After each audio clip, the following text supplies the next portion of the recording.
From the Congo to the Galapagos Islands, Stephen Blake has dedicated his career to protecting endangered animals. He says that in most cases, invasive species spell trouble for native species, especially if they're endangered.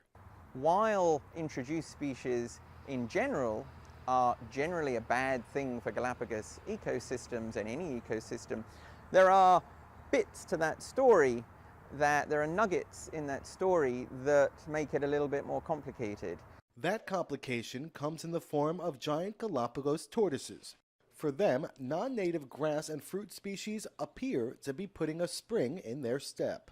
Blake and his colleagues observed that the tortoises, some weighing more than 500 pounds, will travel out of their way to where invasive species thrive for some lunch. Apart from watching the massive animals eat, Blake needed to quantify exactly how much and which invasive species the tortoises were munching on. He did that by analyzing tortoise dung piles. And so my colleague Freddie Cabrera and I think we've been through about 300 or 400 dung piles by this point, counting every single seed in a pile of dung. And sometimes you get 7,000 or 8,000 seeds in a single dung pile. So it's been a lot of work. He says that while the tortoises appear to be thriving on the invasive species, the long-term effects are still unknown. One could imagine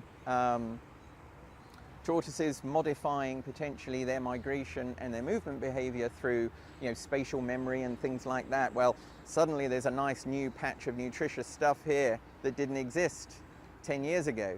So I'll come back here next year. That change could affect migratory routines that could in turn affect reproductive patterns.